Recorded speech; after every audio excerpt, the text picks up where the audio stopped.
Anem a veure ara el comportament d'un regulador proporcional derivatiu. Bé, per treballar amb un regulador proporcional derivatiu haurem de vindre aquí a la configuració del nostre PID i escollir l'estructura de proporcional derivatiu.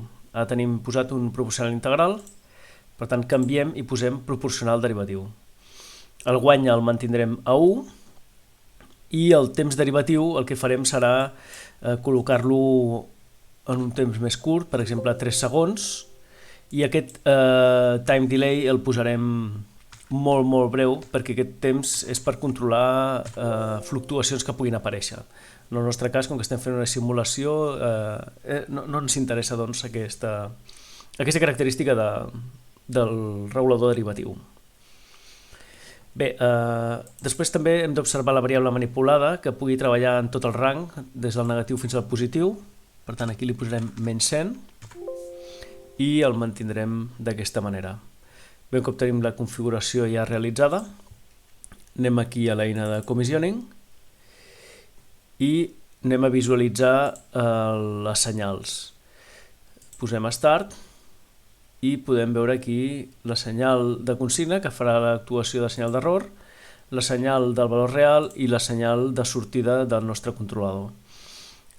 Com que nosaltres mantindrem sempre el valor de procés a 0, perquè el que ens interessa és veure la senyal d'error i la traiem com la resta de la consigna menys el valor de procés, el que farem serà doncs, amagar-lo perquè és una senyal que no ens és significativa. D'acord, per tant ja tenim amagada aquesta senyal i també anem a modificar l'escala de les senyals que volem observar, de forma que ficarem que es moguin en tot el rang positiu i negatiu en què es podrà moure la senyal, -100, 100. I ja tenim aquí l'escala correctament col·locada. Anem a fer aquesta finestra una mica més estreta i la col·loquem aquí perquè es vegi en l'instant en què comença a aparèixer. Minimitzem això per guanyar una mica d'espai i ja ho tenim. Bé, quina senyal de prova utilitzarem per un proporcional? Bé, la senyal de prova ideal per aquest tipus de control, per poder veure correctament un derivatiu, seria una rampa. Aquesta senyal l'obtenim amb els test signals que podem controlar des d'aquest bloc de dades. Per tant, seria una triangular. Anem a visualitzar l'estat d'aquestes senyals i veiem que està desactivada. Per tant, anem a activar-la. Correcte. I veiem doncs, que el nostre control doncs, ja comença a actuar. Anem a suavitzar la forma de les senyals perquè el problema que tenim aquí és que com que tenim un temps de mostreig una mica llarg, doncs ens surten formes una mica estranyes. Bé, aquesta forma no m'acaba de satisfer perquè si ens fixem la senyal de sortida entra en saturació en alguns punts. Això ho podem corregir fent més petit, per exemple, el temps derivatiu. Anem a canviar el temps derivatiu, el posarem a 1 i carreguem. Anem a observar a veure quin és el comportament que tenim ara. Bé, també entra en saturació quan arribem a prop dels extrems de la senyal, però tenim un marge més ampli en el qual no veiem la senyal saturada. Això ens permetrà fer una interpretació més correcta del que està succeint. Deixem que acabi aquest cicle d'aquí i aturem la senyal. Parem l'adquisició del gràfic i situem el gràfic, per exemple, aquí, que sembla que es veu bastant correcte. Sí. Bé, ara hem dit que tenim una combinació de proporcional i derivatiu. Per tant, hem de poder veure superposades les dues seccions, la proporcional i la derivativa. Què és el que ens feia la proporcional? La proporcional ens donava una senyal idèntica a la d'error perquè s'obtenia com a producte de l'error per un guany. En aquest cas, el nostre guany és 1. És a dir, si no tinguéssim l'acció derivativa, veuríem la senyal d'error i la senyal de sortida del nostre controlador superposades.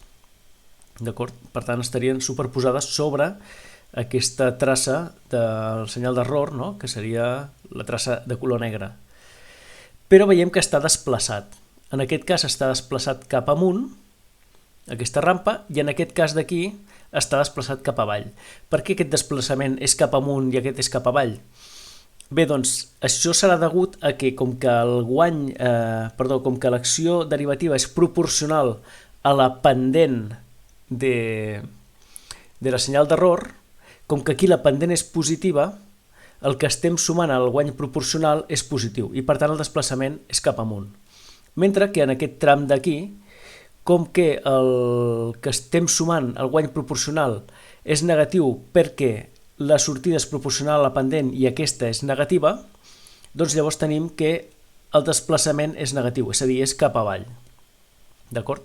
Només ens queda veure quant val aquest desplaçament. És a dir, quina distància tenim entre un punt de la funció error i un punt de la funció de sortida del nostre regulador.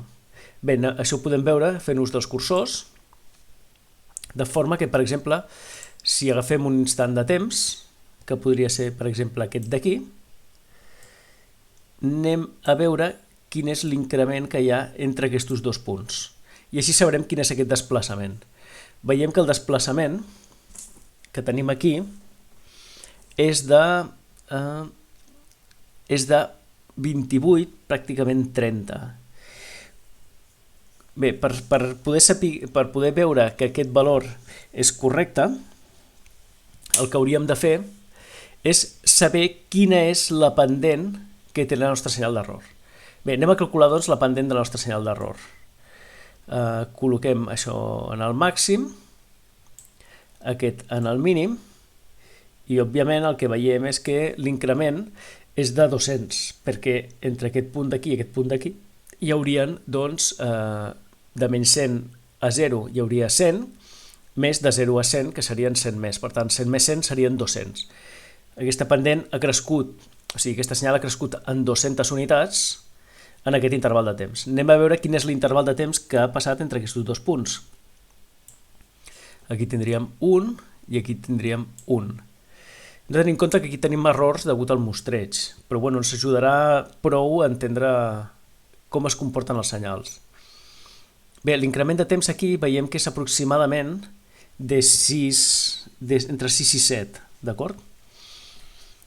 Bé, per tant, quin seria la pendent d'aquesta senyal? Doncs hauríem de fer servir la calculadora.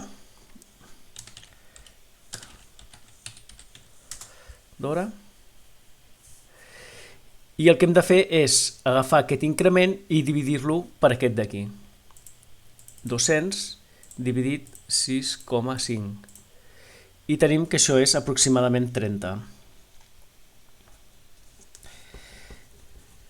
Sí? Molt bé.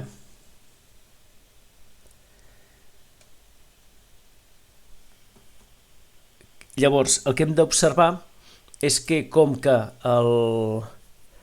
la sortida del derivatiu és el producte del temps derivatiu per la pendent, i la pendent és 30, i el temps derivatiu és 1, 1 per 30 és 30. Per aquest motiu, els punts de la nostra senyal de sortida estan desplaçats en 30 respecte de la senyal d'error. D'acord? Per tant, veiem que entre aquest punt i aquest punt hi ha aproximadament 30. Si agafo un altre punt, per exemple aquest d'aquí i aquest d'aquí, també puc observar que hi ha aproximadament 30. Recordeu que aquests errors són deguts al mostreig que fem de les senyals, d'acord? Però que la fórmula matemàtica que s'aplica per a aquest algoritme doncs donaria 30 exacte.